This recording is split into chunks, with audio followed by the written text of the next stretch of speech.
makakaupo na at nasa inyo ng kamay ang atin pong kopya ng pag-aaralan natin ngayong gabi, which is Discovering Spiritual Gifts. Sabihin natin lahat, Discovering Spiritual Gifts. Amen. At buksan natin ang ating mga banal na aklat sa 1 Peter chapter 4 and verse number 10. At sa inyong notes, ang pagkasulat po dyan, which is from another version ng Bible, ay ganito: each of you should use whatever gift you have received to serve others.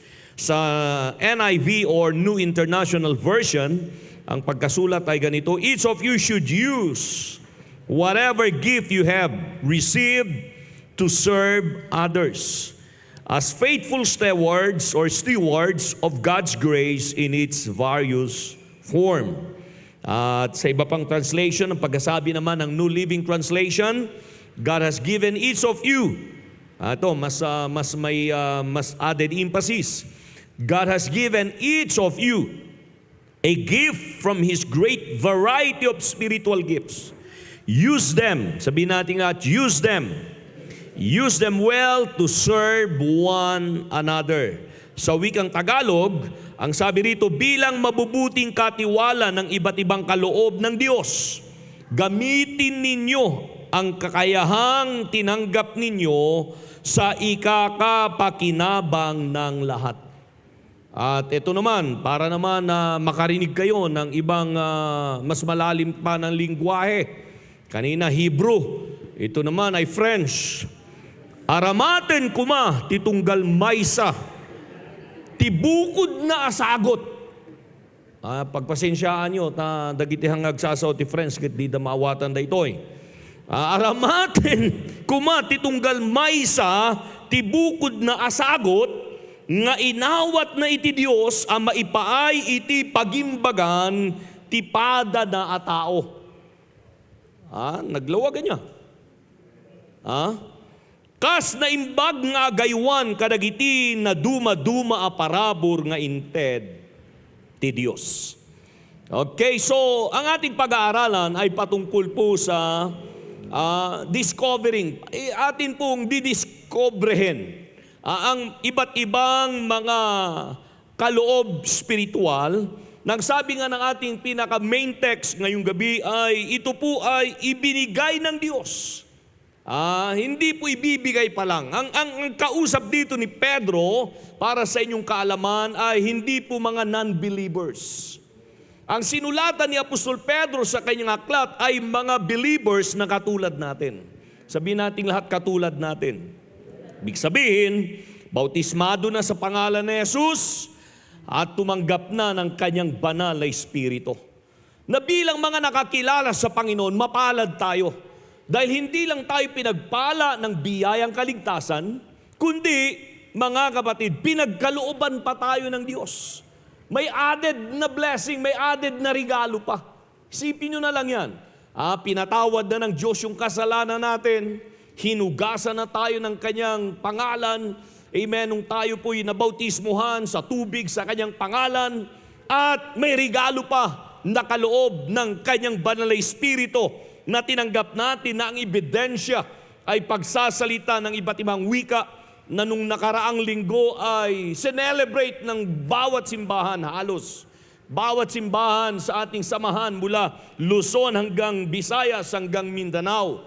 Pero maliban doon mga kapatid, ito ang isang kahanga-hanga na ginawa ng Diyos sa atin. May added pa, sabihin natin lahat, plus points. May added benefits pa na ano yan? Iba't ibang spiritual na kaloob. Palakpakan natin ang ating Panginoon. Now, inaasahan ko na pagkatapos ng ariling ito, mga kapatid, ay maunawaan natin na bilang mga anak ng Diyos, tayo po ay pinagkalooban ng Panginoon ng iba't ibang mga kaloob. Okay? Na ito ay mula sa Diyos. Sabihin natin lahat mula sa Diyos. At kung paano ng kaloob ay hindi mo dapat bayaran, libre ito, ganun din ang mga kaloob na ito. Okay, na nawa ang mga kaloob na ito, na mapag-aaralan natin actual, ilan lamang ito. Habang ikaw ay lumalalim sa relasyon mo sa Panginoon, maunawaan mo at madidiscovery mo pa ang iba't ibang karagdagang kaloob na maaring nasa iyo. Sabihin mo sa katabi mo, nasa iyo. Hindi mo naunawaan pero sabihin mo sa sarili mo, nasa akin. Hindi lang sa nasa kapatid mo, kundi meron ka rin. At sabi nga sa wikang Ingles, yung sinasabi nila at ginagamit na salita na dormant nga lang. Pag sinabing dormant, halos hindi mo nakikita at na-appreciate dahil hindi mo nga naunawaan na meron ka Minsan na ikukumpara mo yung sarili mo sa iba at sinasabi mo, buti pa siya. Merong kaloob, ako wala. Yun ang akala mo. Pero marami sa atin dito bilang mga nakakilala na sa Panginoon na karamihan ng mga spiritual gifts natin, kaya hindi ito natin na-appreciate dahil dormant Ibig sabihin, hindi natin ito ginagamit. Hindi mo ine-exercise. Ang lahat ay magsabing amen. Hindi mo ito ginagamit sa pangalan ng Panginoon. Now, alam nyo ba na bawat mananampalataya, bawat believer ay may unique na gift mula sa Diyos. Sabihin natin lahat, may unique na gift. At ito, pwede ko bang sabihin na bilang mga anak ng Diyos, hindi ka basta nandito lang at biglang dumating lang sa eksena ng paglilingkod sa Diyos, kundi may layunin ng Panginoon sa iyo.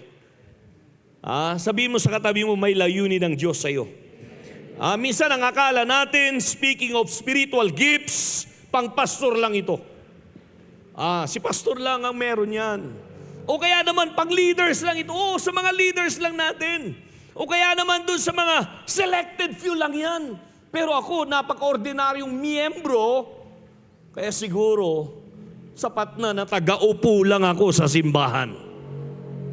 Alam natin na mahalagang may nakaupo sa mga upuang yan dahil walang silbiyang itinuturo ko ngayon kung walang mga nakaupo dyan. Kaya sabi mo sa katabi mo, ayusin mo yung upo mo. Dahil kailangan yan Alam nyo, kahit gaano kagaling ang mga ngaral at tagapagturo, Brother Jojo, kung walang mga nakaupo na nakikinig at rumiresponde sa itinuturo at pinapangaral parang kumakalembang lang tayo. Sabi nga ni Pablo na kalembang na halos batingaw na walang masasabing nagiging direksyon, mga kapatid. Pero salamat sa Panginoon. So akala natin, ito'y pang leaders lang, para lang sa mga pastor, ang mga spiritual gifts na pinag-uusapan o sinasabi ng Biblia, o kaya naman, sa mga elders lang natin yan. Salamat sa mga elders natin. Talagang still kicking. Lumalaban pa rin. Nandiyan pa sila. Mga elder nga kaya wala na sila rito, huwag nyo nang hanapin. Kaya pag dumating yung panahon na wala na rin ako rito at hindi nyo nahagilap, elder na rin ako. Pero ibig sabihin, yung mga yan, matagal ding umupo dyan sa mga upuang yan. Tuwing linggo nandyan din sila, lumalaban pa. Pero itong spiritual gifts na ito, hindi lang para sa kanila. Sabihin natin lahat ng amen. Sa Biblia, malinaw na ito'y isinusulat at sinabi na lahat ng believers, sino mga believers ito'y wagayway ang kanilang mga kamay. Lahat ng mga believers ay pinagkalooban ng iba't ibang spiritual na kaloob. Palakpakan natin ang Panginoon. So ang mga gifts na ito ay hindi lamang para sa mga iilan. At lalo na, ang gifts na ito ay hindi po ibinigay para magkaroon tayo ng sariling trono o for self-glory, kundi para sa kapurihan ng Panginoon at ang sabi nga sa talata na nabasa natin, para i-build up ang ibang mananampalataya. Sabihin natin lahat, i-build up. Okay, so ang mga spiritual gifts ay paraan ng Diyos para gamitin ka, amen, sa kanyang napakagandang layunin. Now, alam nyo, speaking of spiritual gifts, ano ba ito, pastor? Okay, spiritual gifts, ito'y nasa inyong bahagi, ito ay nasa inyong mga notes. Okay, our abilities or our special abilities given by the Holy Spirit to believers for the purpose of serving others. Take notice of that. Ang layunin is to serve others and what? Building up the body of Christ.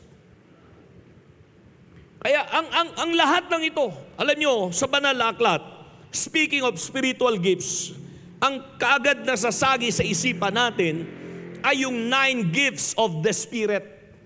Sa 1 Corinthians chapter 12. Pero ipinapauna ko na sa inyo na hindi yun ang ating detalyeng pag-aaralan ngayong gabi. We will be dealing with that next time, Lord willing. Dahil ito ay mga major na mga giftings. Sabihin natin lahat giftings. Na minsan iniisip natin, siguro ito ay para lang sa mga select few. Para lang sa may mga pangalan. Para lang sa mga sikat. Para lang doon sa mga fasting full. Para lang doon sa mga prayerful. So kailangan natin lahat yun. Pero alam niyo, speaking of gifts, kako nga sa inyo, ang qualification napaka-basic. Pastor, ano bang qualification? Para magkaroon ako ng spiritual gifts, napaka-basic. You should be what? You should repent of your sin, baptize in Jesus' name, and what? Be filled with the Holy Ghost. That's the basic qualification. Hindi mo kailangan ng malaking pangalan. Hindi mo kailangan ng Biblia na napakalaki na kasing laki ng lamesa. Minsan, wow, eto siguro yung nagtataglay ng spiritual gifts dahil yung Biblia nyo, kasing laki ng lamesa.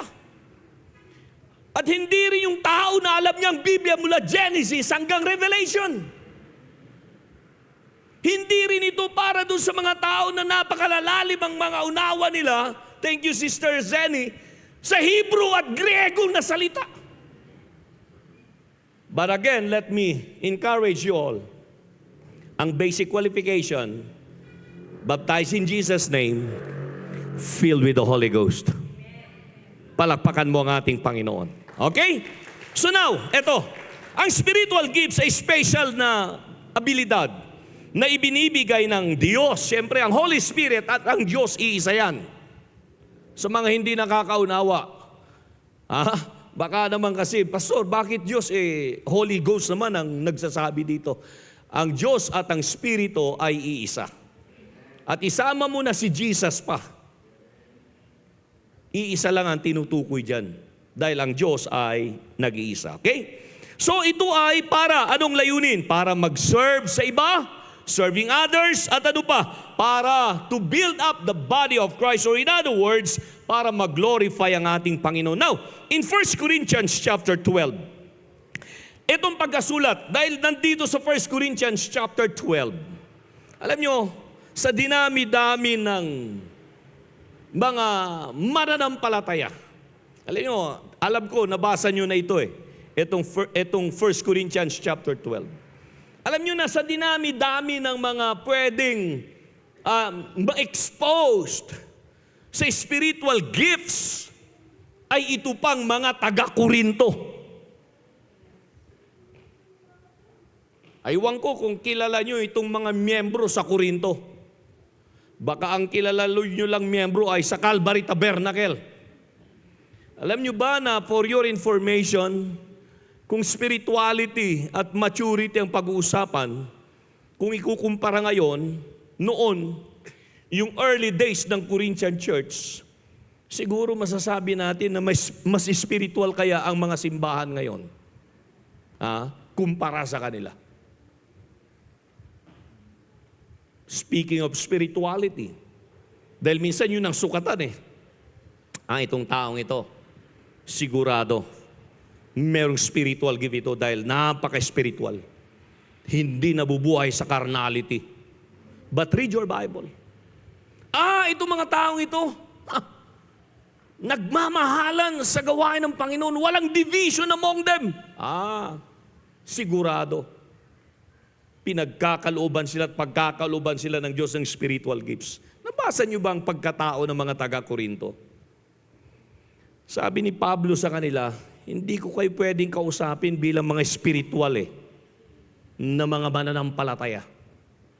Dahil kayo'y mga karnal. O ba't ganyan ang tingin nyo sa akin? Basahin yung Biblia nyo. Buksan ninyo. Unang Korinto, Kapitulo 3. Anong panimula doon ni Pablo? Pakibasa nga sandali. Kapitulo 3, talatang 1. Wala yan sa ating teksto. Pero gusto ko lang daanan ng sandali. Sige nga, para at least ma-establish sa inyong isipan na minsan kasi ang nagiging barometer natin, nagiging sukatan, ay yung mga mistulang inaakala natin na basis or qualification. O pag-ibasa, Brother Eman, ikaw ang unang nakakita Chapter 1. Oh. Chapter 3, verse 1. And I, brethren, could not speak unto you as unto spiritual, Oh. but as unto carnal. Sa Tagalog, anong pagkasulat dyan? Ganito yan, hindi ko kayo pwedeng kausapin bilang mga espiritual. Kung ang turing nyo at ang tingin nyo sa sarili nyo ay mga espiritual, dahil kayo'y mga karnal. Ang lalim. Siguro kung yan ang sasabihin ko ngayon dito, baka mamaya marami ng unti-unting magtatayuan dyan at may I go out. Dahil maaari sabihin si pastor naman, grabing magturo. Grabing mangaral. Eto, direct to the point. Mga mananampalataya ito, baptized in Jesus' name, filled with the Holy Ghost. Bakit? Ang sabi ni Pablo, kayo'y mga karnal. Dahil ituloy nyo. Sige nga, tignan nyo nga. Tuloy nyo basahin. Unang Korinto, Kapitulo 3. Sige, tuloy. Anong pagkasulat? Anong pagkasulat? At ako nga mga kapatid ay hindi makapagsalita sa inyo tulad ng mga nasa espiritu, kundi tulad ng nasa laman, tulad ng mga sanggol kay Kristo. Ibig sabihin, biro mo ang maturity nila, ikinumpara ni Pablo sa isang sanggol. Hindi sanggorilya, sanggol si Sir Christy. Ito mga to, matatagal na sa pananampalataya ito, pero sabi ni Pablo, alam nyo ang maturity nyo? Pang baby. And then ano sabi ni Pablo? Okay, kinandili ko kayo ng gatas. I have fed you with milk. At hindi ng lamang kati and not with meat. Sapagkat kayo'y wala pa kang kaya noon. Wala na ngayon. Ngayon man ay wala kayong kaya. Biro mo yan. Noon, naunawaan ko ang kalagayan ninyo, kaya pinapakain ko kayo ng gatas, hindi ng karne. Nangakala ko naman ay kakayanin nyo na, pero sabi ni Pablo, hanggang ngayon, sa tagal nyo na nasa Panginoon, mga sanggol pa rin kayo. Sumunod na talata, sapagkat kayo nga'y nasa laman pa.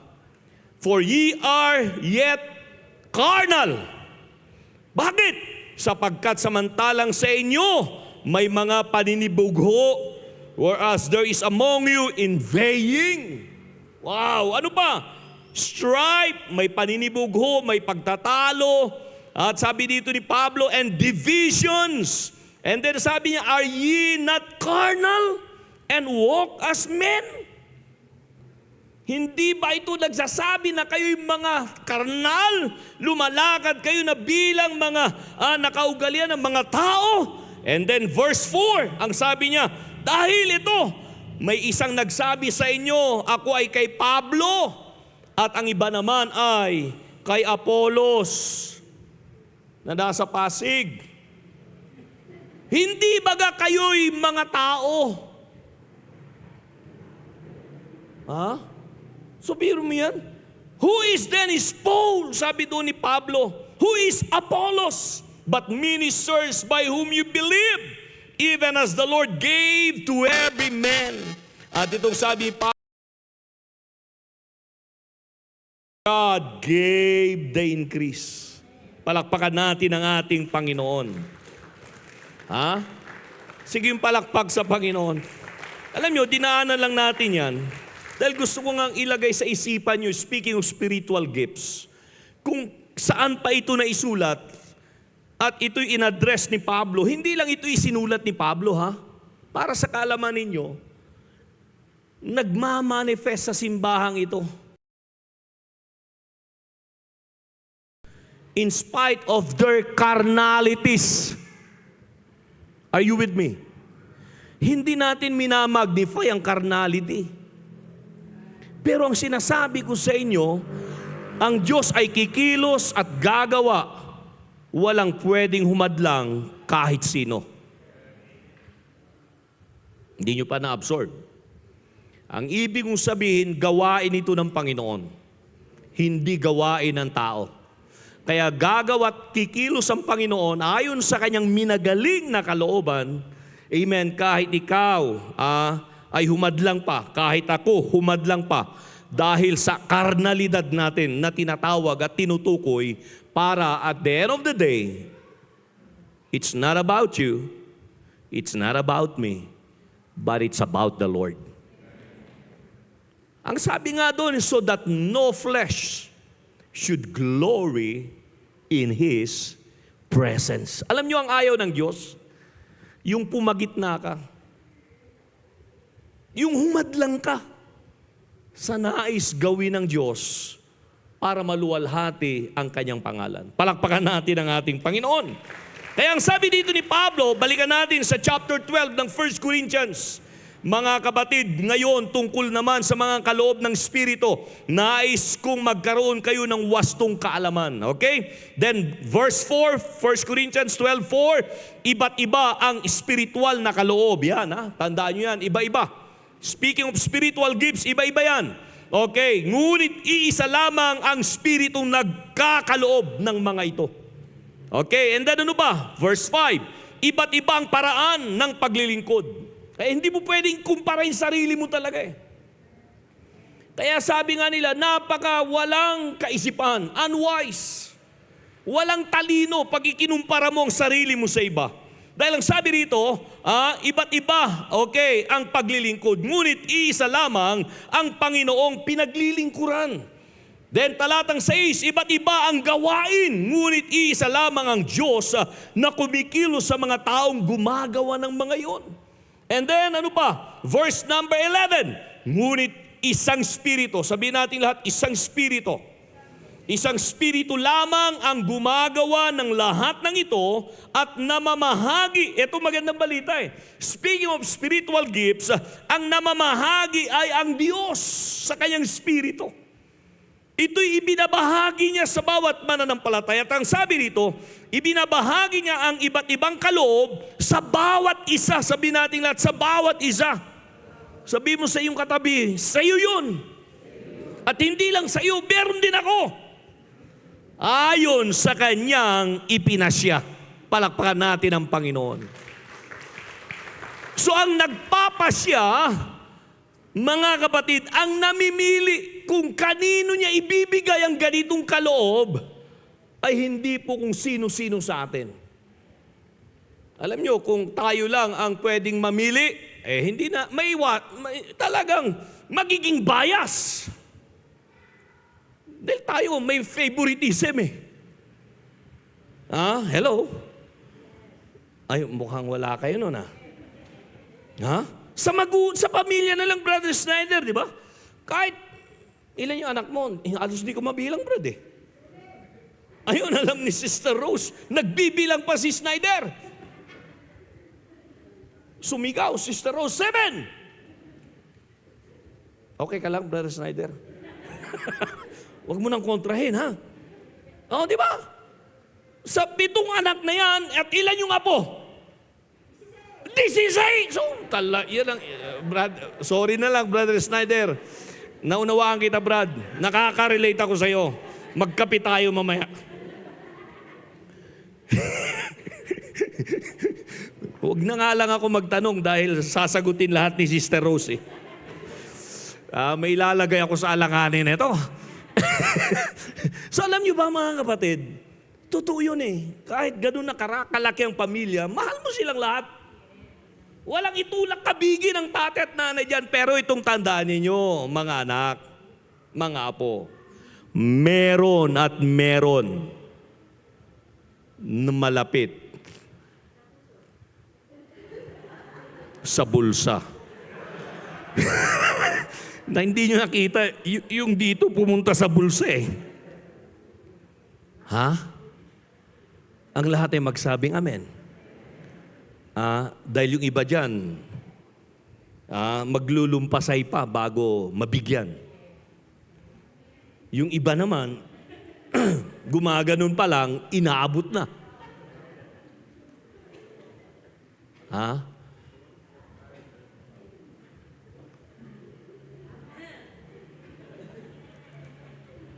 So ang ibig sabihin, buti na lang hindi yun ang basis ng Diyos eh. O hindi tayo eh, ang binigyan ng ganong karapatan siya. Sabihin natin lahat siya.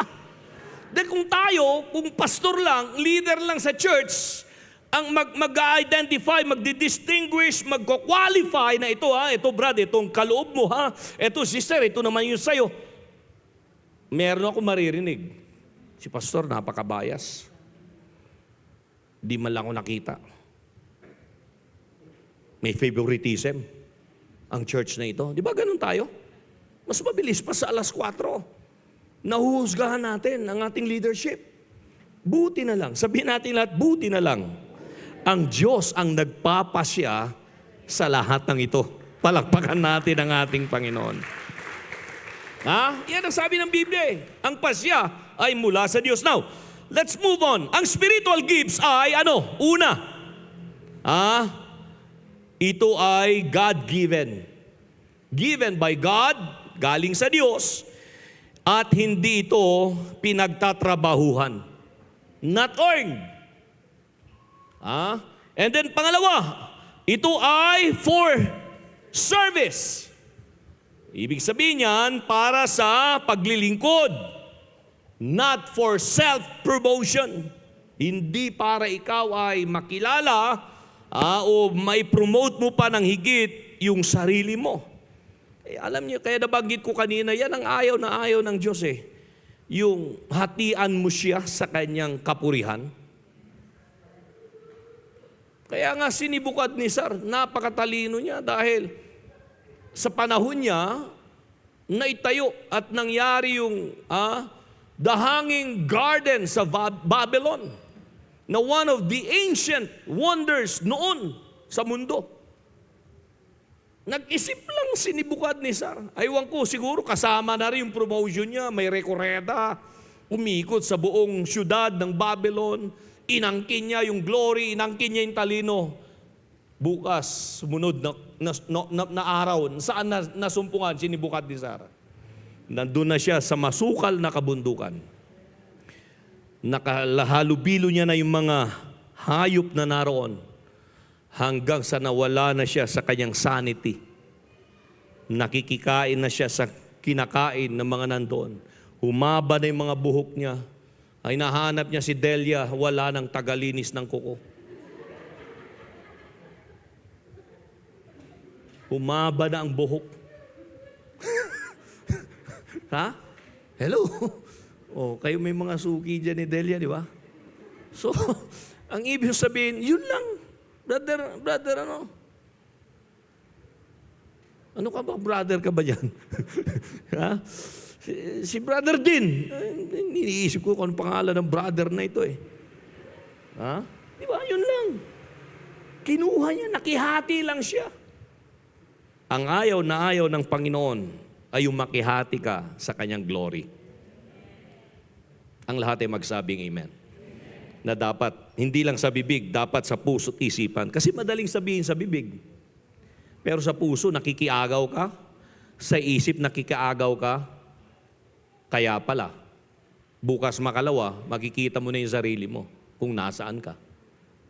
Kasi sa bibig, sinasabi, pero sa puso, may nakatago eh. Inaangkin yung credit, inaangkin yung glory. Sana hindi, mga kapatid. Dahil it is for His glory. Palakpakan natin ang Panginoon. Ang spiritual gifts is for unity. Sabihin natin unity. Not for competition. Para mapanatili ang pagkakaisa sa iglesia. Hindi para mag-compete tayo. Hindi para magpaligsahan tayo. Yes, may mga healthy na competition tayong ginagawa. Pero sana hindi aantong sa pagkakabahabahagi. Nakatulad sa mga naroon na sinabi ni Pablo na sa Korinto nagkabahabahagi sila. Biro mo yan, hinati nila ang simbahan. Naggrupo-grupo na sila. Ang church natin, nahahati ito sa iba't ibang grupo kaya. May grupo ang mga tatay, may grupo ang mga nanay, may grupo ang mga kabataan, may grupo rin ng mga maliliit. Maliban dyan, in every department, nahati rin tayo in grupo-grupo. Pero hindi po yan ginawa sa simbahang ito para sabihin mo na dito kami, grupo ko ito, bahala kayo sa grupo nyo dyan. Sana hindi. Sabihin mo sa katabi mo, sana hindi. Okay lang, may healthy na competition. Dahil mga nanay, pag prayer meeting nila, nagkakainan sila eh. Hindi nawawala eh. Mga tatay, nakapag-isip din. Ang prayer meeting natin, sa Starbucks naman. Para, hindi na prayer meeting yon. Pag Starbucks na. Nandiyan ba kayo, mga tatay? Dapat naman, pag ginamit yung salitang prayer meeting, see to it na nagpe-pray talaga kayo. Baka pati yung kape na hinigop nyo, hindi nyo na nga pinag-pray. In Jesus' name man lang, nakalimutan nyo na eh. Nandiyan ba kayo? Brother Ramon, okay ka lang, Brad? Nagkita kaya tayo minsan, di ba? Alam nyo na yun, yung kwentong yan, di ba? Kaya pag sinabi yung prayer meeting, sigurado, nakaluhod dapat o kaya nakataas ang kamay. Hindi humihigop ng kape. Okay lang yun after ng prayer meeting. Gusto ko lang kayo pasahin, mga kapatid. Kaya sinasama ko yan. Palakpakan natin ang Panginoon. Nandiyan ba kayo? Ano ang layunin ng spiritual gifts? Okay, for God's glory, not for personal fame. Now, Roman numeral number 2. Bakit ibinibigay ang mga kaloob na ito? Number 1, to build the church. Para lumago pa ng gusto ang gawain ng Panginoon. Ephesians 4:12, ito ay nakapaloob doon sa fivefold ministry. Kaya alam nyo, speaking of gifts, hindi lang po yung nandun sa 1 Corinthians na siyam. Na nandun na the gift of the word of wisdom, the gift of the word of knowledge. Minsan yung iba nagkakamali dahil sinasabi niya the gift of wisdom. There's no such thing as gift of wisdom. Based on that wordings ni Paul, it is just a gift of the word of wisdom. Kaya pag sinabing gift of wisdom, parang alam mo na lahat eh. Taglay mo na lahat ng talino eh. And then yung salita na gift of knowledge, na parang wow. Eto, tanungin natin dahil punong-puno ito ng wisdom eh. Ito. Hindi na natin kailangan ng Google. Tanungin na lang natin dahil punong-puno siya ng knowledge eh. No, it's not that. It is just a word of wisdom and it's just a word of knowledge. Para hindi mo isi-single out at iisipin na lahat ay alam mo na. Nandiyan ba kayo? Kaya sabi ko, aaralin natin ito, mas detalyado yun eh. Para at least ma-diffuse yung ilan sa mga misinformation, kung ito man ay misinformation na nasagap natin kung saan. But again, eto muna tayo. Ang pinakalayunin ng mga spiritual gifts, besides doon sa 9 gifts of the Spirit, sa 1 Corinthians chapter 12, ay ito, to build the church. Para sa iglesia ito. Kaya sabi doon sa Ephesians 4:12, para ma-equip ang mga anak ng Diyos. For the perfecting of the saints, for what? The work of the ministry, and for what? For the edification of the body of Christ. Palakpakan natin ang ating Panginoon. Na kahit yung fivefold ministry, yung fivefold ministry yan ay part pa rin ng gift ng Panginoon. Sabihin natin lahat, gift ng Panginoon. And it's not just the 9 gifts. Kasi pag iniisip natin, Pastor, ano bang aralin natin? Spiritual gifts siguro. Hanggang dun lang tayo sa 9 gifts. No sir, no ma'am. Mas malawak pa. Sabihin natin lahat, mas malawak pa. Ang kaloob na ipinagkaloob ng Panginoon, besides doon sa 9 gifts. Dahil ang apostle, ang prophets, ang pastor, ang evangelist, ang pastor and teachers, these are also gifts from the Lord. These are all spiritual ministries. And they are still under the spiritual gifts. Bakit nagbigay ang Diyos sa mga apostol? Bakit nagbigay ang Diyos sa mga propeta? Bakit nagbigay ang Diyos sa mga ibanghilista, pastor at tagapagturo? Kaloob niya ito para sa iglesia. Palakpakan natin ang ating Panginoon. Kaya mapalad tayo. Sabihin natin lahat, mapalad tayo. Dahil pinagkalooban tayo ng ganito. Then, pangalawa, the next purpose ng gifts na ito is to serve others. Anong layunin? Bakit ibinigay? Para maglingkod, mag-serve tayo sa iba. Ibig sabihin, lalo na sa mga kasambahay sa pananampalataya. Naalala ko yung talatang yan, it's not in your notes, pero sumagi ngayon sa isipan ko. Tignan ninyo yung Galatians chapter 6 and verse number 10. Pakiread, okay, sa Galatians 6:10. Yung mga Bible natin dyan, readers, bilisan ninyo. Sige, Galatians 6:10. Tayo ka agad. Unang nakakita. Anybody?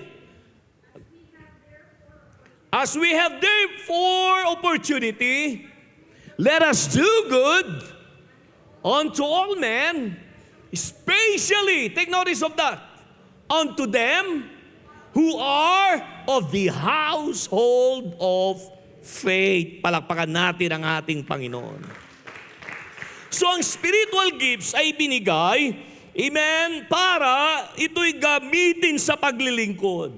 At sino ang unang dapat nating paglingkuran? Siyempre, Panginoon. Kasunod niyan ay ang bawat kasambahay sa pananampalataya. So gifts are meant to help people. Sabihin natin lahat, to help people. Not to elevate ourselves. Ang mga kaloob na ito na nasa banal na aklat ay ibinigay para matulungan natin ang ating mga kapwa-tao, lalo na ang mga kasambahay sa pananampalataya. Hindi para sa sarili lang ito, kundi para makatulong sa iba, mga kapatid. Hindi lang para mag-benefit ka. Dahil alam nyo, ang unang nagbe-benefit sa gift, pag iyan ay dumating sa buhay mo, syempre ikaw. Sabihin mong ako.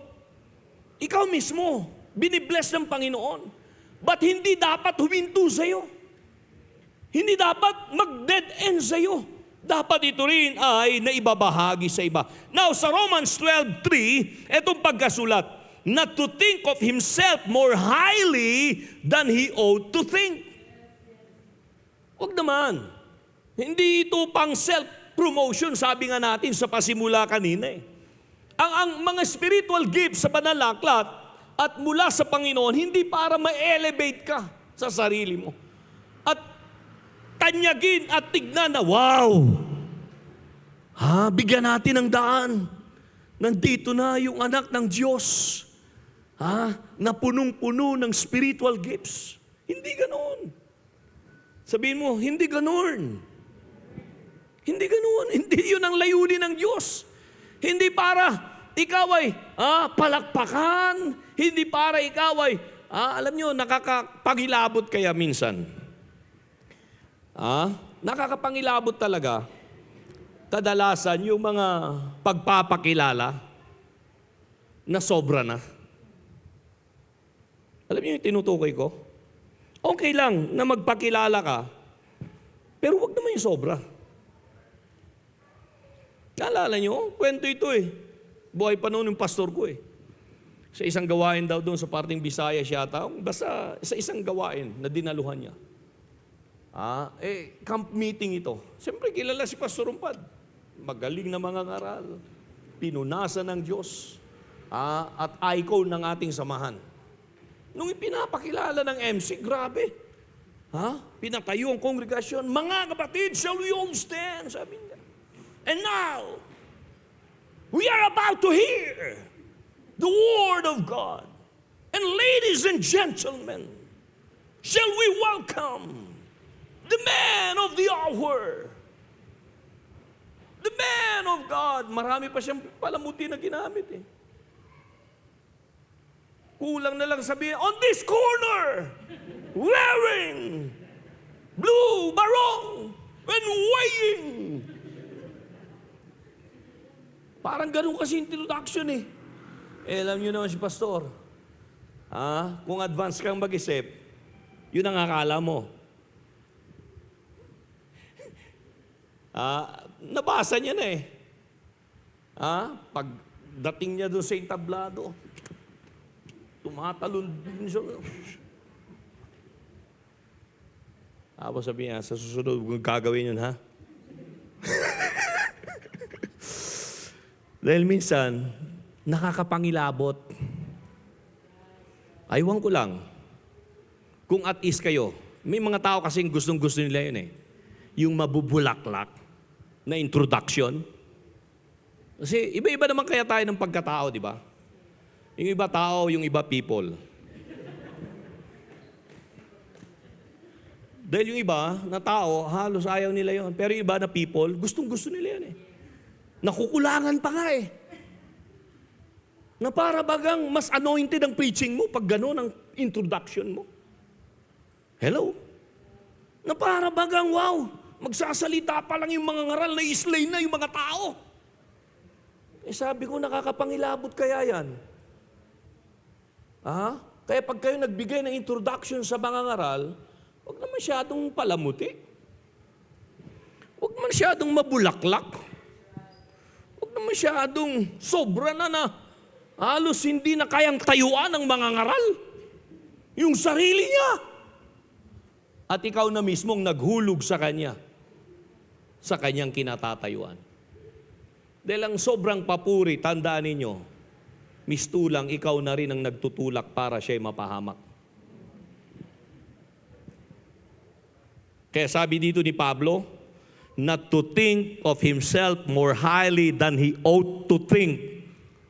Think pa lang yun, ha? How about pag sinabi mo na?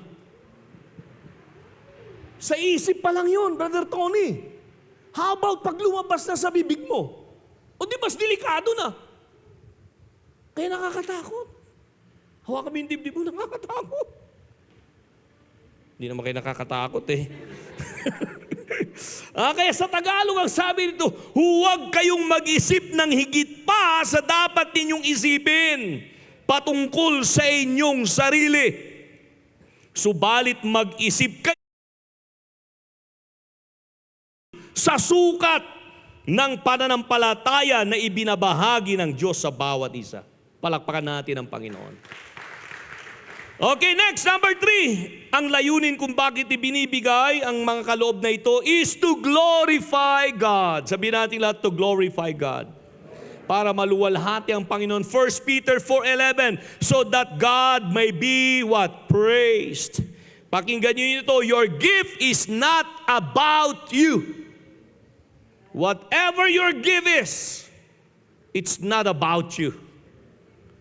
Minsan kasi iba, dahil alam nila meron silang ganong gift, pumapasok na yung entitlement eh. Narinig niyo yung word na entitlement? Entitled ka na. Na kaya pag hindi ka na-recognize, pag hindi ka nabigyan ng upuan na dapat mong upuan doon, pag hindi ka nabigyan ng microphone na dapat mong hawakan, eto na po ang nakakatakot. Iisipin mo na, ano ba naman sila? Di ba nila alam kung sino ako? Nakalimutan yata nila. Naku. Ako. Naku, yung ako nga na yan, mga kapatid, nakakatakot yan. Sabi mo sa katabi mo, nakakatakot ka. Ay, hindi. Nakakatakot siya yun.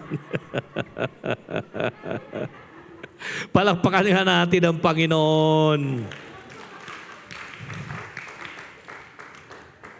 Alam niyo kung meron mang dapat gumamit lang nung ako nga sa Biblia,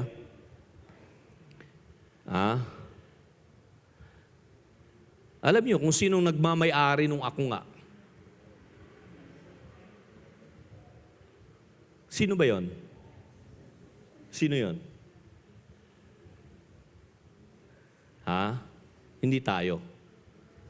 Siya, yung ako nga. Kaya yung spirit of entitlement, nakakatakot yan, inuulit ko. Sumisira yan sa relasyon mo sa Panginoon. Sumisira yan sa relasyon mo sa church at sumisira yan sa paglilingkod ng kung sino man na naglilingkod. So your gift is not about you, it is about others through you. Kaya ang purpose ng gifts, kung bakit meron tayo, ano man yan, ito man ay nandun sa 9 gifts na yan. The gift of the word of wisdom, the gift of the word of knowledge, the gift of faith, the gift of working miracles, the gift of interpretation of tongues, the gift of tongues, and then ano pa? Discerning of spirits. Those 9 gifts. And then besides that, kasama na yung gifts na yun na, yung mga nabanggit natin kanina na even an apostle is a gift. A prophet is a gift. A pastor is a gift. And then ano pa? An evangelist is a gift. A teacher is a gift. Kaya kahit kami mga pastor, delikado rin eh. Pag masyado kami entitled na sa aming title,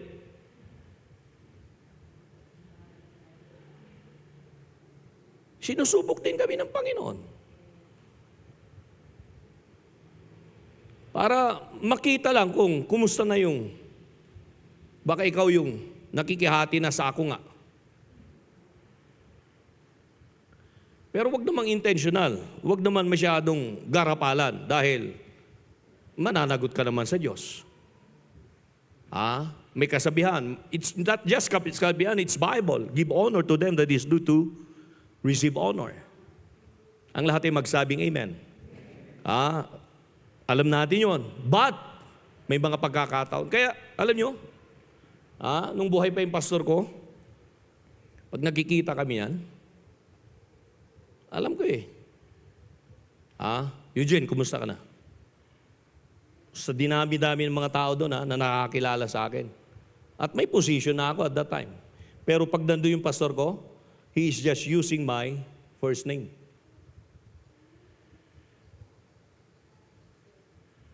Pastor, di ka ba nasaktan nun? Di ka man lang in-honor? Di ka man lang tinawag na makapangyarihan? At the excellency?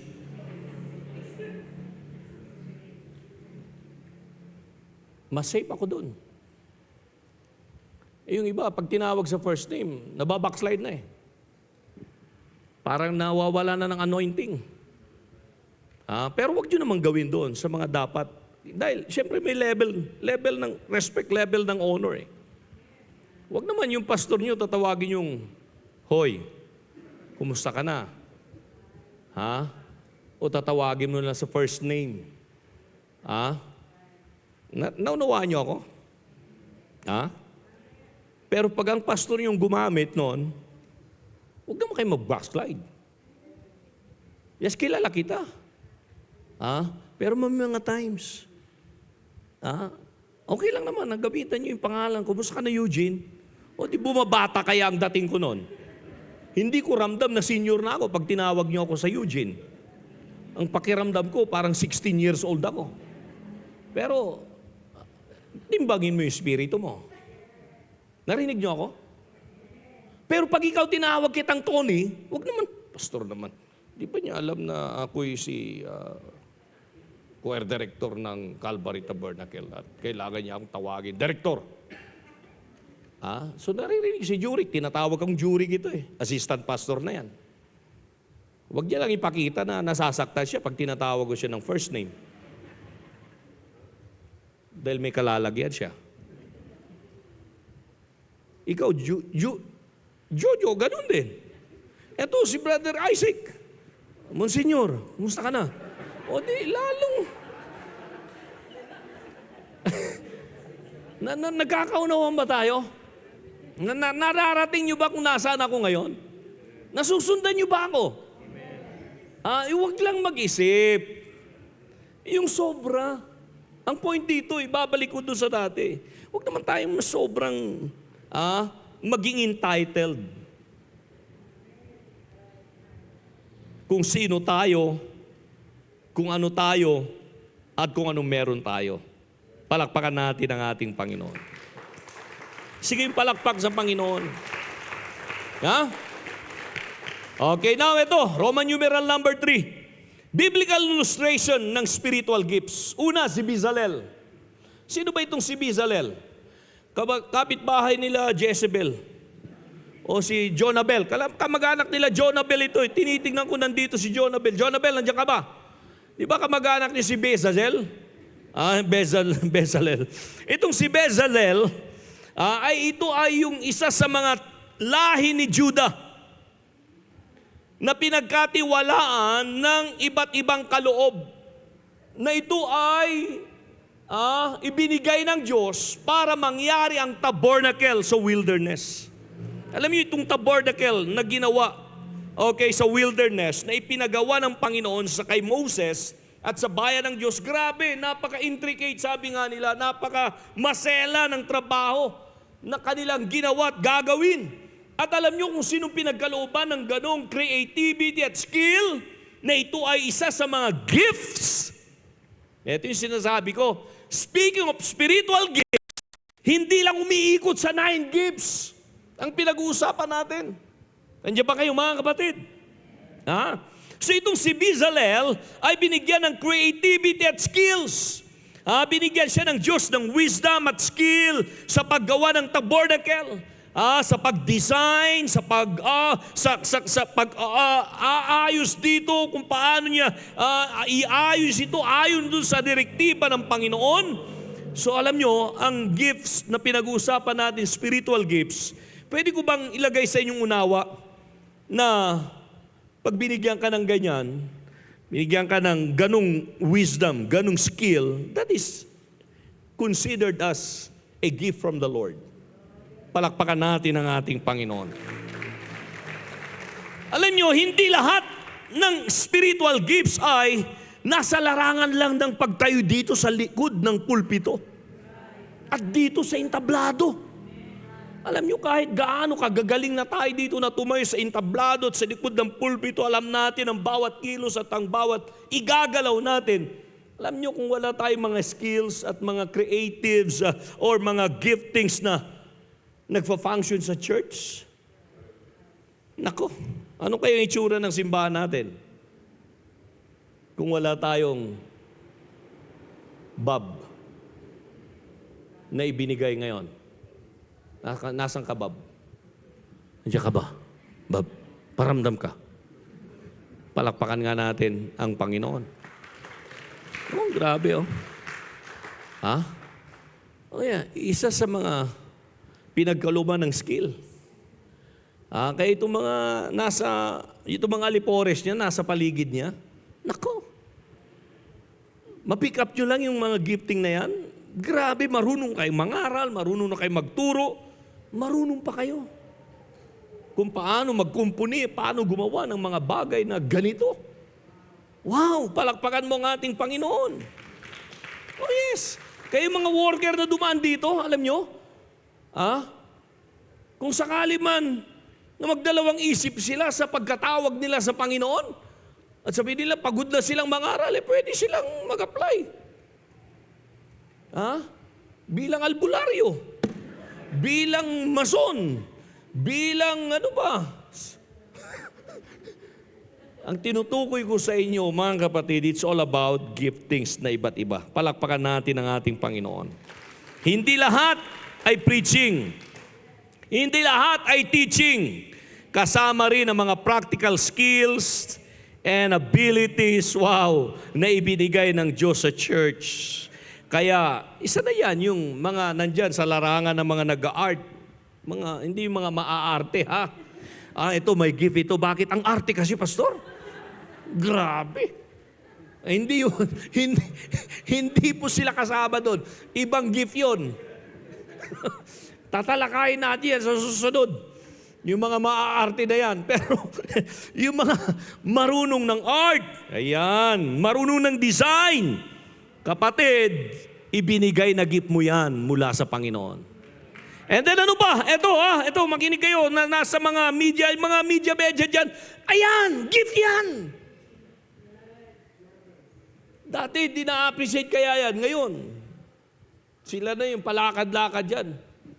Yan na yun, galit na galit ako nun pag may mga naglalakad Pag nangangaral ako, di ba? Ngayon, sila nga yung nakakarami ng lakad dito. Na sila'y may lisensya para gawin yon. Bakit? Sabi ko, mahirap humadlang pagka gift mula sa Panginoon, basta para sa kapurihan niya. Di ba? Ang gift yun Sa music, it is a gift. Palakpakan natin ating mga musicians. Yung mga nasa, tawag nila dyan yung tech.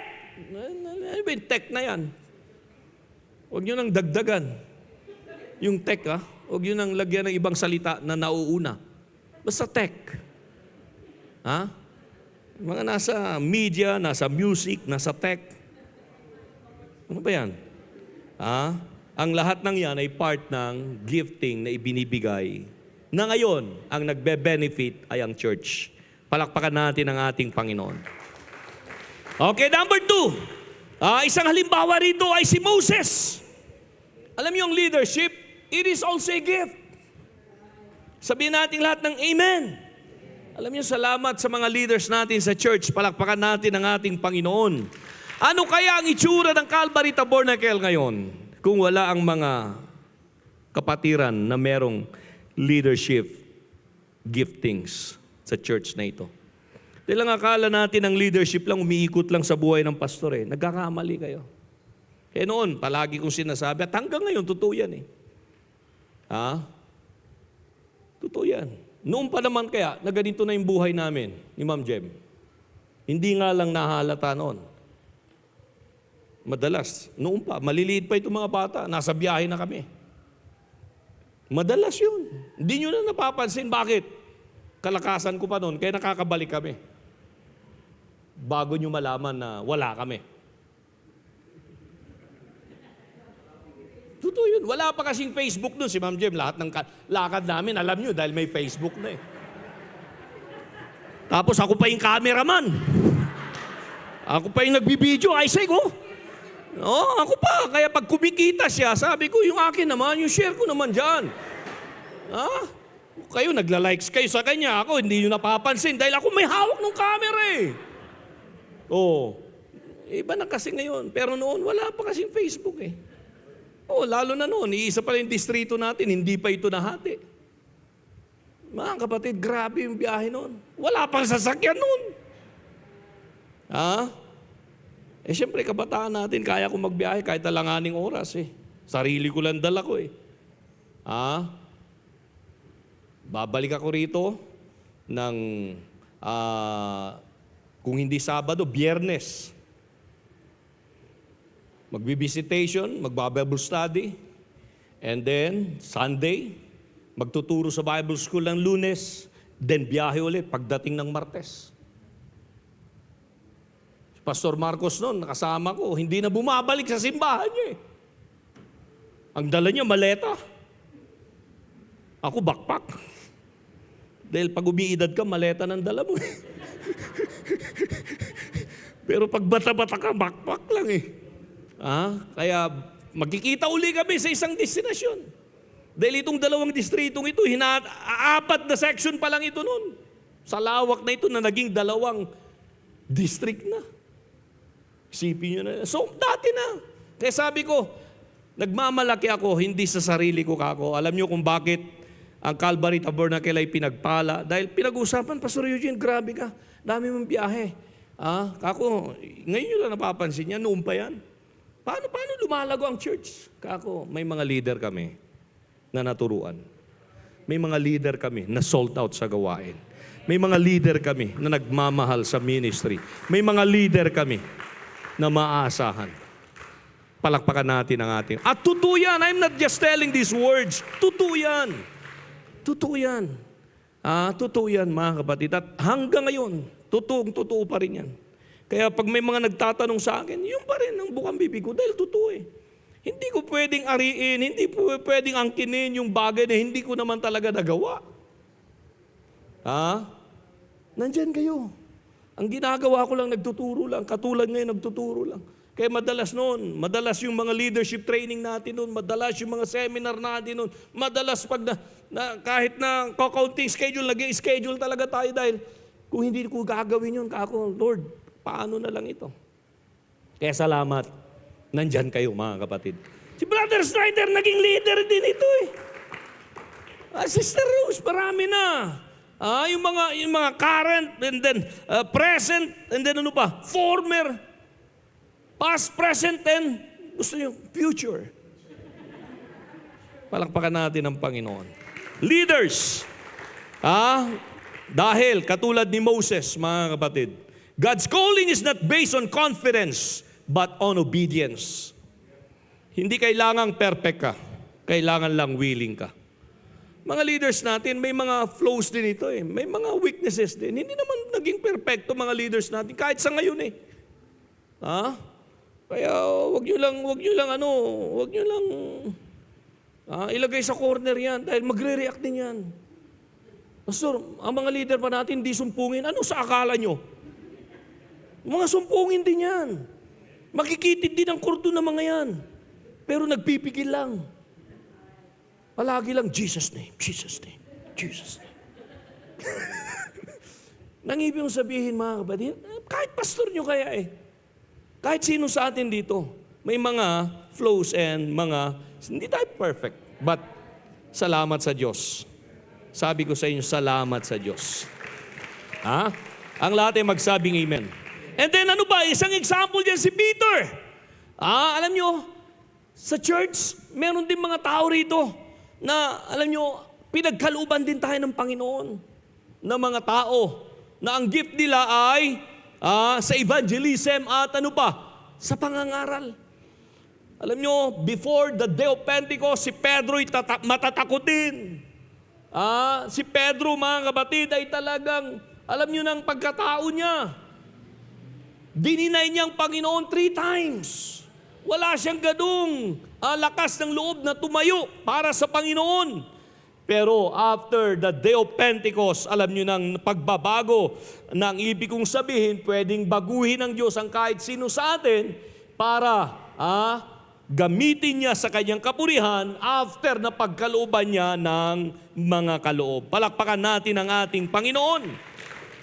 Kaya dito sa church, alam nyo, totoo niyan, ang dami kaya dito na ang gift nila ay mangaral. Marami sa atin dito na ang gift ninyo ay katulad ni Pedro. Bigyan lang ng pulpito. Iisa lang kasi yung pulpito natin, nabibilang nga lang eh. Isa ito, nasa yung dalawa dyan. Pero alam nyo mga kapatid, marami rito, mga nanay, subukan mong bigyan ng microphone yan.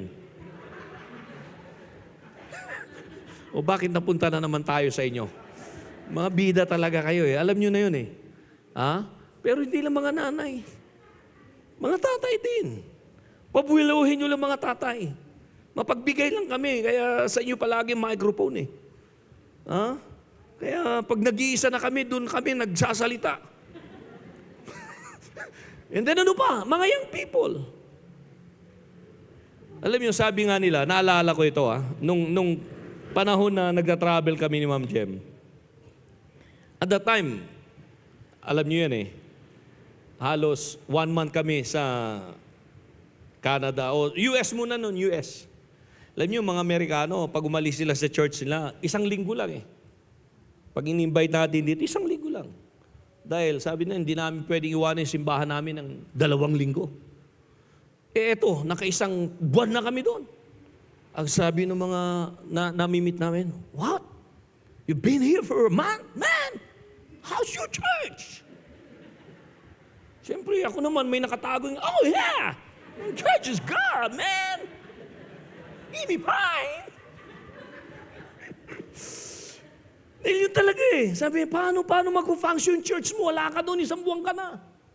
Sabi ko, nang akala nyo, dahil ang church namin, hindi ito 1-man church. Yes, we function as according to the scripture, may pastor sila, may leader sila. Pero hindi nakasalalay ang pag-usad ng simbahan sa pastor lang. Oh yes, totoo yun. Kaya dito, di ba, during those times, dahil sabi, sino nangangaral ngayon? Nandito ka. Kulang nga yung 4 na linggo sa 1 buwan eh. Kung lahat ay bibigyan ko ng microphone, yung mga miyembro namin doon, mangangaral lahat Totoo hindi. Tumatawa kayo, pero totoo yan eh. Ha? Wala kayong hawak na microphone, pero ito, kaya sabi ko doon sa mga pastor, alam nyo, binibiro ko yung mga pastor natin, minsan, nag-iisip kayo, ang hirap imbitahin si Pastor Eugene eh. Okay ka lang, tanggalin nyo na ako sa equation. Okay. Mag-invite kayo sa mga leader namin. I-re-recommenda ko sila. Dahil sa totoo lang, pinagmamalaki ko kayo mga kapatid. Pwede kayong mangaral. Pwede kayong magturo. Hindi lang ng Bible study. Pwede kayong anyayahan sa mga anniversaries. Pwede kayong anyayahan sa mga conferences. O parang hindi kayo naniniwala. Maniwala naman kayo para maganda naman yung dating doon. May mga nagla-likes na ngayon kaya doon sa ano. May mga pumapal. Yes! May nangyayos na doon. Totoo ba yan? Yes! At hindi po ako malulungkot pag inanyayahan nila kayo. Dahil alam ko naman, pag binigyan kayo ng offering, alam nyo na yon. Ayun ang gusto ko sa inyo mga kapatid eh. Palakpakan nyo naman ang Panginoon para masaya tayong lahat. So ito kaya yung gift na yan ay talagang para sa ano? Para sa kaluwalhatian ng Kaya si Peter isang halimbawa dyan.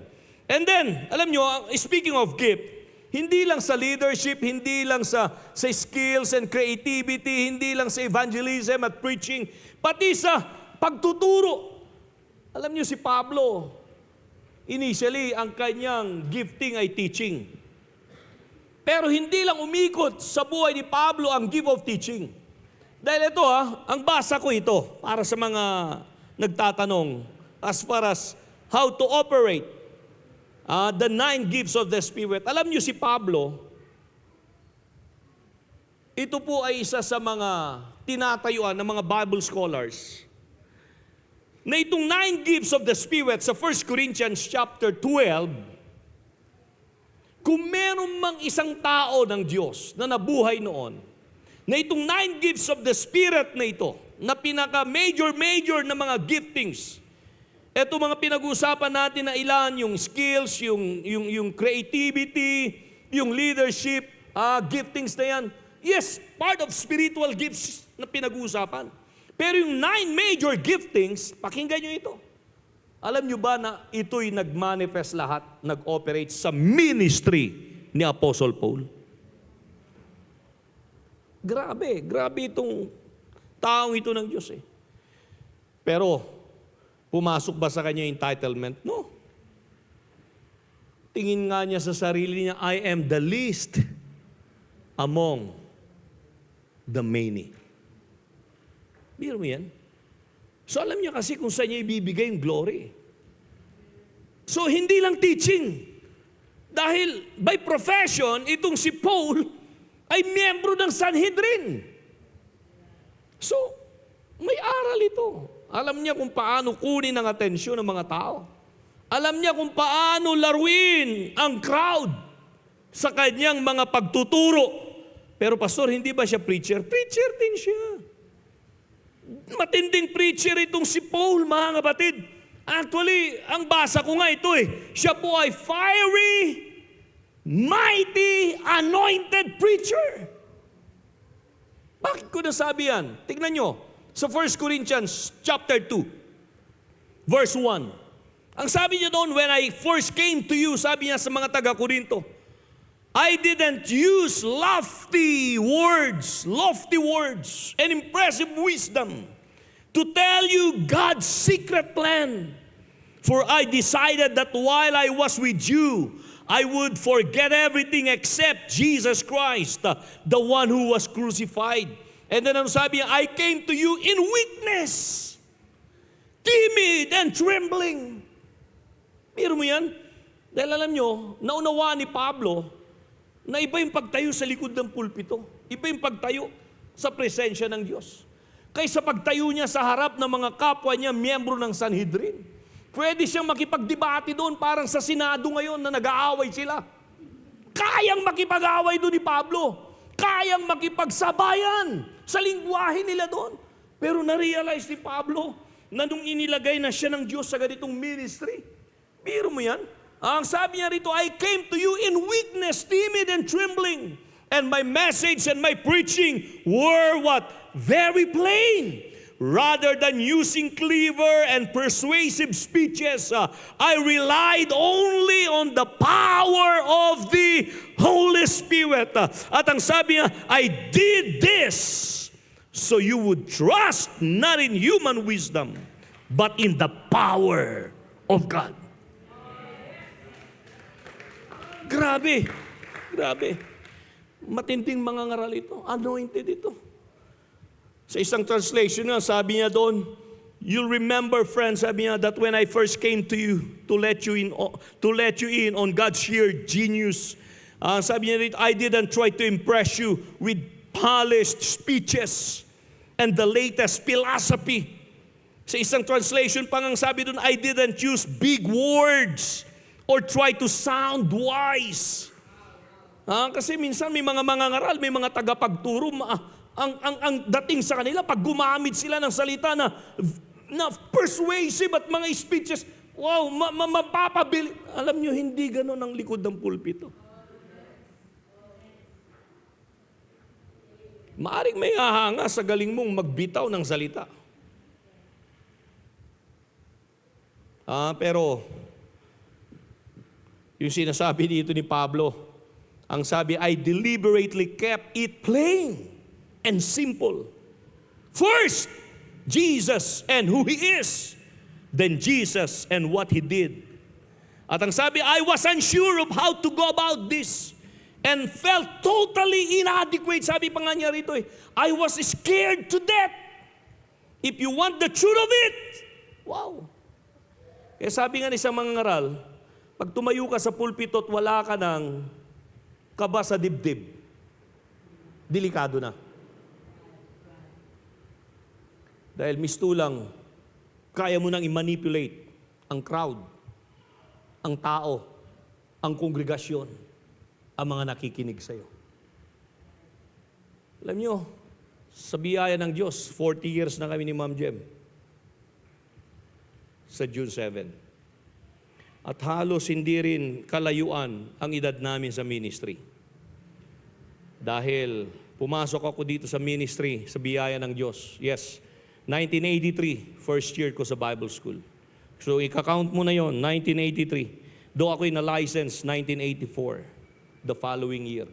Dahil at that time, pag estudyante ka, pwede ka mag-lisensya. Dahil ilan pa lang mga ministro noon. Wala pang ganong masyadong restriction o masyadong qualification na dapat mong i-meet.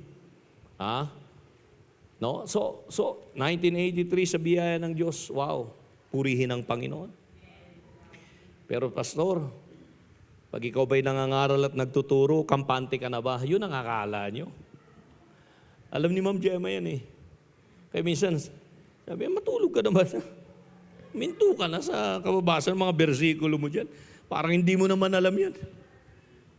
Alam ko, pero ako, parang di ako pwede magtiwala lang sa alam ko eh. Oh yes. Normal yun. Dahil alam niya yun eh. Tulog na siya, naghihilig na ako, nagbabasa pa eh. Kaya nakakatulog na rin ako pag nakakatulog siya eh. At yung hilik niya, parang naghihilik na rin ako.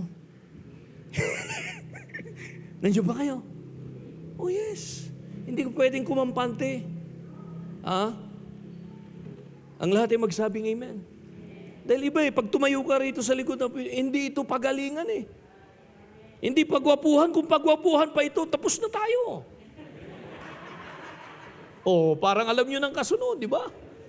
Alis na ako rito kung pagwapuhan. Tatawagin ko na lang si si Din, halika Din. Noon yun. So, hindi ganoon. Ang lahat ay magsabing amen. Sa Tagalog pa nga, ang sabi rito ni Pablo, mga kapatid, nang ako'y pumunta diyan, ipinahayag ko sa inyo ang hiwaga ng Diyos hindi sa pamamagitan ng kahusayan, ng pananalita, o ng malawak na karunungan. Sapagkat nung ako'y nariyan, ipinasya kong walang sino mang kikilalanin maliban kay Jesu Kristo na ipinangako sa krus, Nung ako'y nariyan, sabi ni Pablo, ako'y nanghihina at nanginginig sa takot. Sa aking pananalita at pangangaral ay hindi ko sinubukang hikayatin kayo sa pamamagitan ng mahuhusay na talumpati at karunungan ng tao. Hindi po mini-minimize ni Pablo ang pagiging marunong. Tandaan niyo, hindi yon. Hindi po isinasantabi ni Pablo yung pagiging husay ng pananalita. Hindi. Magaling siya doon. Pero sabi niya, naunawaan ko na hindi ito ang kaparaanan ng Panginoon. May mga pagkakataon, pwede mong gamitin yon, sabi ni Pablo, pero para ma-establish ang kapahayagan at maluwalhati ang Panginoon, may mga pagkakataon na just flow, amen, sa Espiritu ng ating Panginoon. Palakpakan natin ang ating Panginoon. Kaya itong si Pablo, hindi lang siya marunong magturo, marunong siyang mangaral. At pag nangaral siya, mga kapatid, ang unawa doon ay para maluwalhati ang Diyos. Then, sino pa? Si Tabita, si Dorcas. Okay, may paglilingkod ng gift of service. Kasama yan sa spiritual gifts. And then, last but not the least, malapit na tayong matapos, kanina pa. Ito yung mga iba't ibang spiritual gifts. Ano yan? Teaching, leadership, service, encouragement, giving. Alam nyo ba ang giving ay part pa rin yan ng spiritual gifts? Mercy. Hindi lang ito kay Mercy dita. Pero doon sa marunong magbigay ng awa at kabutihan sa kapwa. Ang lahat ay magsabing amen. Alam nyo, these are all part of the spiritual gifts. Palakpakan natin ang ating Panginoon. Evangelism and soul winning. Alam niyo ang church natin, kailangan natin ng mga ganito mga gifted sa evangelism, gifted sa soul winning. Dahil kung lahat tayo ay ang gift lang natin humawak ng mic, tumayo rito, mga kapatid, bukas makalawa, mawawala na tayo ng tao. Kaya salamat sa mga singers natin. Pero dapat soul winner din kayo. Salamat sa mga musicians natin. Pero dapat soul winner din tayo. Tayong lahat dito. Dahil ang pagdadala ng kaluluwa, hindi lamang for the select few. This is for everyone. Palakpakan natin ang ating Panginoon. Sige nga, yung palakpak sa Panginoon. Okay. And then, Roman numeral number 5, okay, before the conclusion, these are the common mistakes about spiritual gifts. Ano yan? Comparing gifts, yung comparison. Huwag yung kumpara ang sarili nyo sa iba. Huwag yung sabihin, my gift is better than your gift. No, it's not. Ang totoo doon ay lahat ng mga kaloob ay equal in value. Hindi yung mas magaling ka o mas mahina ako. No, lahat ay mahalaga. Palakpakan natin ang ating Panginoon.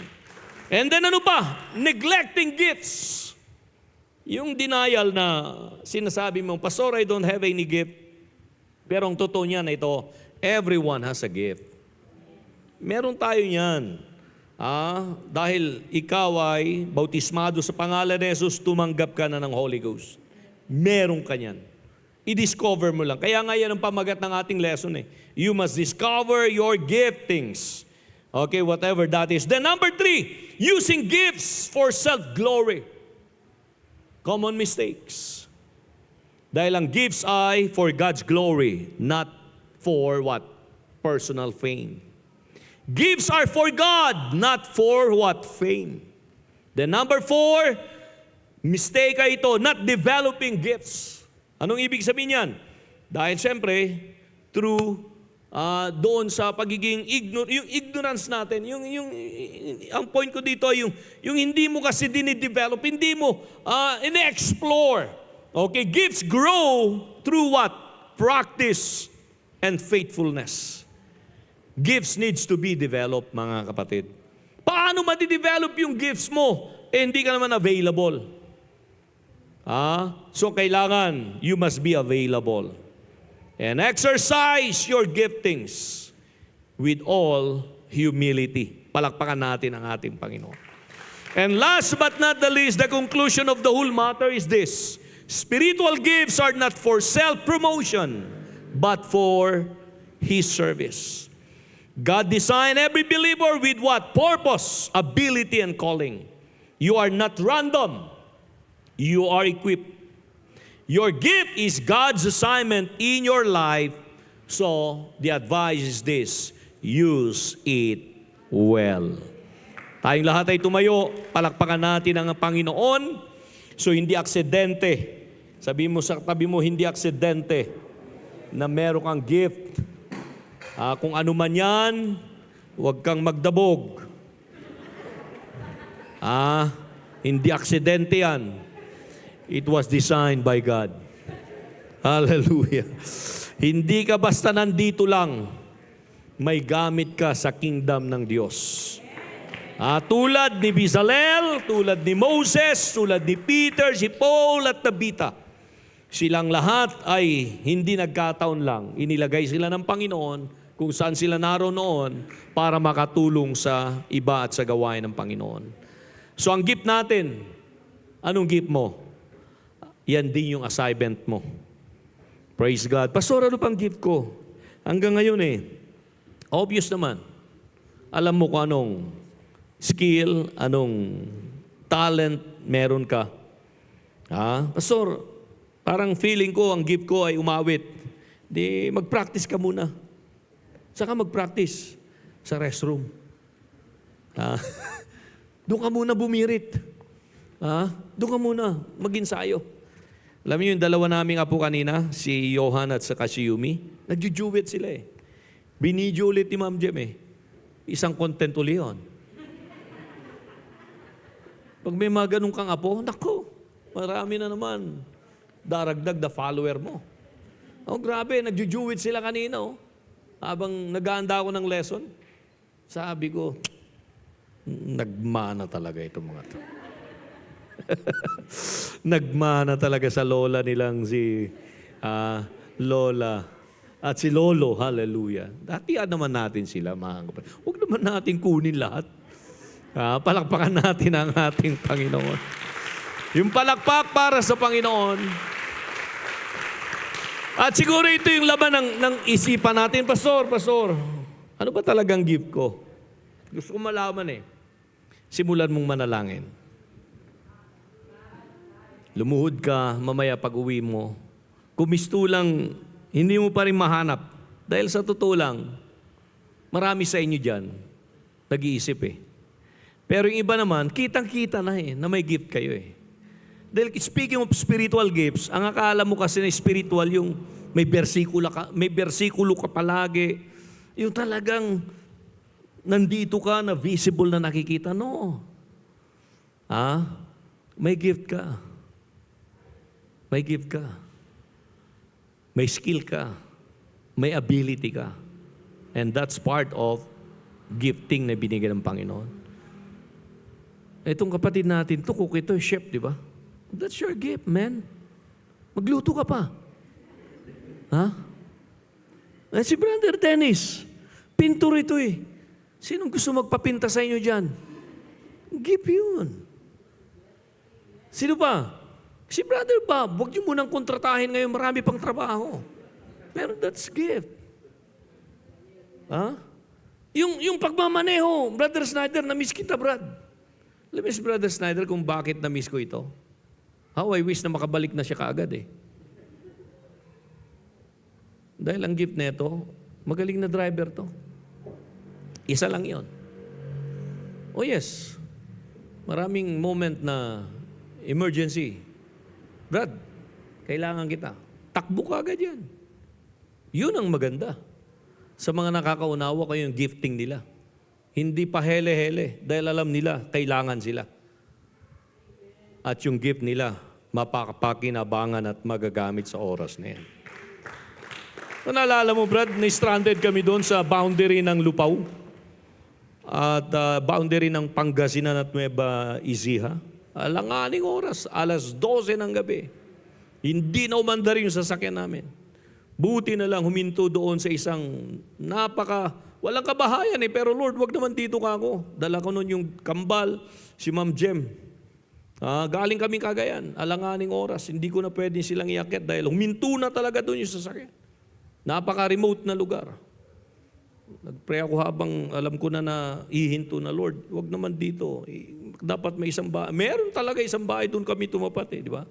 Ordinary, barong-barong lang na bahay. Kako, alanganing oras, sinong tatawagan ko? Yung mga skilled. Dumating si Brother Snyder, alanganing oras yun. Di siguro makapaniwala, Sister Rose. Saan ka na pupunta? May tawag. Kailangan yung gift ko. Ayan. Naalala mo rin? Na-stranded si Pastor Umpad sa Cannon Road. Hindi rin makaakyat. Brother Snyder, nandiyan ka. Opo, sir. Dito. Go! Meron tayong re-rescue. Punta uli si Brother Snyder. Hinilay sa sakyan ni Pastor Umpad. Kaya sabi ko, Brad, huwag ka na magtagal. Marami pa tayong hihilain na sasakyan. Palakpakan natin ang ating Panginoon. Nang ibig sabihin, dahil alam mo yung gifting mo, huwag mo namang sarilinin. Hindi naman lahat ng panahon, tinatawagan ko siya Pero alam niyo yun, pag kailangan na talaga, yun ang ibig sabihin. Maging available tayo. Kung ano man ang gifting na binigay ng Diyos sa'yo, hindi lang pampamilya yan, para buhayin mo yung pamilya mo. Hindi lang para sa sarili mo yan, para makasurvive ka sa buhay na ito. Kundi, ibinigay din niya ng Panginoon para magamit at maluwalhati siya at maging sa kanyang gawain. Sige, palakpak sa Panginoon. Hallelujah! Amen. Okay lang ba kayo? May natutunan ba tayo ngayong gabi? Palakpakan pa natin ang ating Panginoon. Hallelujah, hallelujah. Lord, pagpalain mo pang yung mga anak ng marami.